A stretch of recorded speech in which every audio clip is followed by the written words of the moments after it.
సన్సిటీలోని Kasturba Gandhi memorial ట్రస్ట్లో commercial gas సిలిండర్ల కొరతతో వంటకు తీవ్ర ఇబ్బంది ఏర్పడింది. ఈ ట్రస్టులో ఒంటరి మహిళలు, వృద్ధులు, ట్రాఫికింగ్ బాధితులు, మానసిక సమస్యలు ఉన్నవారు మొత్తం 120 మంది ఉంటారు. వారిలో కొందరు డయాబెటీస్ పేషెంట్లు ఉన్నారు. వారికి సమయానికి కావాల్సిన భోజనం అందించేందుకు గ్యాస్ లేక ఇబ్బంది పడుతున్నారు నిర్వాహకులు.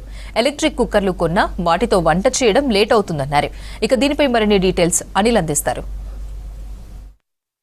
కమర్షియల్ గ్యాస్ కొరత వల్ల హైదరాబాద్ నగరంలోని ఇటు అన్ని రెస్టారెంట్లు, హోటళ్లు, టిఫిన్ సెంటర్ల మీదే కాకుండా నగరంలో ఉన్నటువంటి Kasturba Gandhi national memorial trust పైన కూడా దీని ఎఫెక్ట్ కనిపిస్తుంది. ఇందులో దాదాపు 120 పైగా కూడా వితంతువులు కానీ, వృద్ధులు, తర్వాత ఒంటరి మహిళలు, తర్వాత చైల్డ్ ట్రాఫికింగ్లో ఉన్న వాళ్ళు కూడా ఇక్కడ ఉంటారు. సో వీరందరికీ 3 పూటలు పొద్దున బ్రేక్ఫాస్ట్, తర్వాత లంచ్, డిన్నర్, స్నాక్స్, సో ఇవన్నీ పెట్టాలంటే కూడా గ్యాస్తో ముడిపడి ఉంటుంది. కాబట్టి ఈ కస్తూర్బా గాంధీ నేషనల్ మెమోరియల్ ట్రస్ట్లో ఉన్నటువంటి వారికి ఇబ్బందులు తప్పట్లేదు. సో ఇందులో ఉన్నవాళ్ళు కొందరు పేషెంట్లు కూడా ఉంటారు. వీళ్ళందరికీ టైం టు టైము ఆహారం అందించాల్సి ఉంటుంది.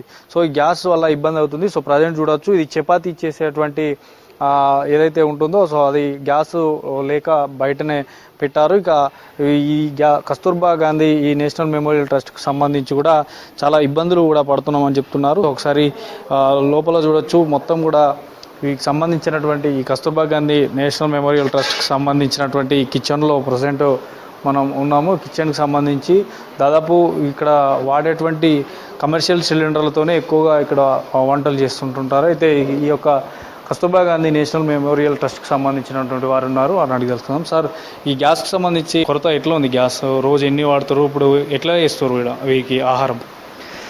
చాలా ఇబ్బందికరంగా ఉందండి. మా దగ్గర ఇప్పుడు ప్రస్తుతం షెల్టర్ హోమ్లో 125 మంది ఆశ్రయం పొందుతున్నారు. దాంట్లో ఒక 30 మంది ఓల్డర్ ఉమెన్, మానసిక వైకల్యం ఉన్నవాళ్ళు ఒక 45 మంది, అలాగే సోదారు, ట్రాఫికింగ్ గర్ల్స్, మొత్తం అందరూ కలిపి 125 మంది ఉన్నారు. గత 4-5 రోజుల నుంచి చాలా ఇబ్బంది పడుతున్నాము. అనుకోకుండా మేము ముందు ప్లానింగ్ మొదలుపెట్టాము 3 రోజులుగాను. మా మేడము పద్మావతి గారు అడ్వైజ్ చేయడంతో ఇమీడియట్గా ఈ కరెంటు స్టవ్లు మాకు గ్యాస్ రావడం బంద్ అయిపోయి 1 వీక్ అవుతోంది.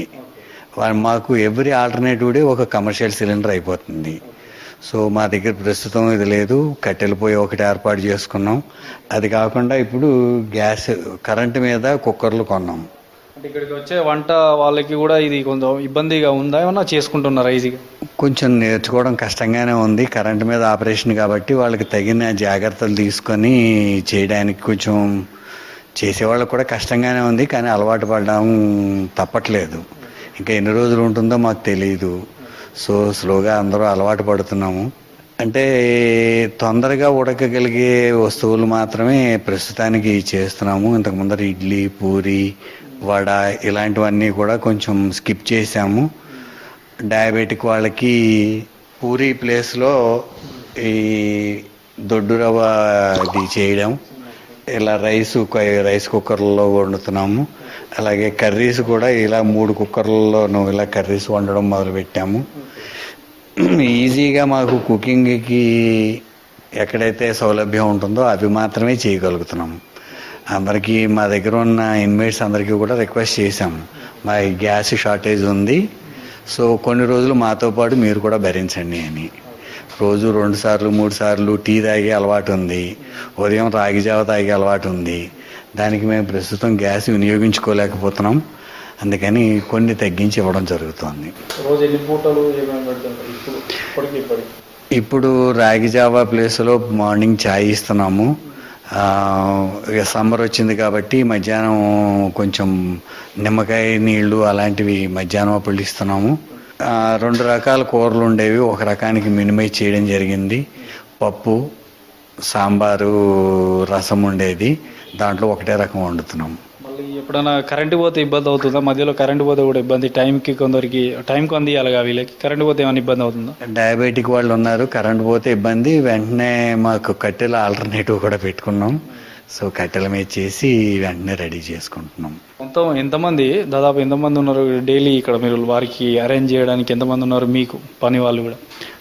మా దగ్గర ఒక షెల్టర్లో ఉన్నది 125 మంది, 14 మంది మా దగ్గర లోపల పనిచేసే స్టాఫ్ ఉంటారు, కిచెన్లో 6 ఉంటారు. సో 6 కూడా చాలా కష్టం అవుతుంది గ్యాస్ లేకపోవడంతో. తెలిసిందా మరి గ్యాస్ డిస్ట్రిబ్యూటర్లు ఏమంటారు అడిగితే, మీరు రెగ్యులర్గా అడిగే gas distributor?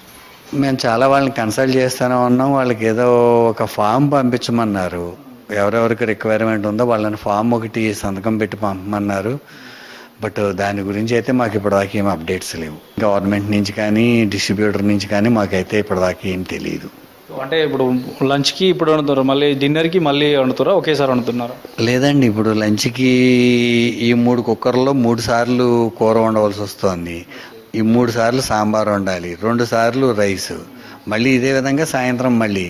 So almost morning 4 hours వంటకే సమయం పడుతోంది, సాయంత్రం 4 గంటలు పడుతోంది. అంటే ఇంతకుముందు పెద్ద పెద్ద కుక్కర్లు తోటి వండేవాళ్ళం రైస్, అలాంటి కుక్కర్లతోటి.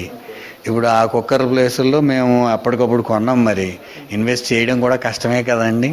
సో ఈ 2 రైస్ కుక్కర్లు కొన్నాము, కూరలకి దానికి ఇవి కొనడం జరిగింది. సో కరెంటు చాలా ఎక్కువ కాలుతుంది. మరి ఎన్ని రోజులు ఉంటుందో మాకు ఇదైతే తెలియదు. ఈ యుద్ధంతో మేమైతే చాలా ఇబ్బంది పడుతున్నాం. సో చూడొచ్చు, ఈ కస్తూర్బా గాంధీ నేషనల్ మెమోరియల్ ట్రస్ట్కి సంబంధించి మాత్రం చాలా ఇబ్బందిగా ఉన్నది. ఇప్పుడు ఇందులో పనిచేసే వారికి కూడా ఎలక్ట్రికల్ సంబంధించినటువంటి ఐటమ్స్ కాబట్టి చాలామంది ఇవ్వాలి. 125 పైగా మెంబర్స్ ఉంటారు కాబట్టి వారందరికీ టైంకి అందియాలి. కొంతమంది పేషెంట్స్ ఉంటారు, వారికి టైంకి ఫుడ్ అందియాలి కాబట్టి కొంత ఇబ్బందిగా మారిందంటున్నారు. సో మొత్తానికైతే గ్యాస్ కొరత వల్ల నగరంలోని చాలా ఏరియాలతో పాటు ఇట్లాంటి వృద్ధాశ్రమాలు, తర్వాత ఇట్లాంటి ఏదైతే ట్రస్టులు ఉంటాయో సో వీటన్నిటిపైన ఈ ఎఫెక్ట్ కనిపిస్తుంది. సో వారికి సమస్యకు సంబంధించి కూడా ఇంకా ఎప్పుడు ఈ గ్యాస్ కొరతకు సంబంధించి ఎట్లాంటి క్లారిఫికేషన్ ఇంకా రాలేదు, ఎప్పుడు వస్తుందో అనేది కూడా వేచి చూస్తున్నామన్నారు. సో ప్రజెంట్ అయితే ఈ కస్తూర్బా గాంధీ సన్సెట్లో ఉన్నటువంటి కస్తూర్బా గాంధీ నేషనల్ మెమోరియల్ ట్రస్ట్లో మాత్రం చాలా ఇబ్బందిగా ఉంది. ఎలక్ట్రికల్ కుక్కర్లోనే వారికి ఫుడ్ అందజేస్తున్నామని కూడా నిర్వాహకులు చెప్తున్నారు. విజర్నలిస్ట్ మహేష్ తో అనిల్, V6 న్యూస్, హైదరాబాద్.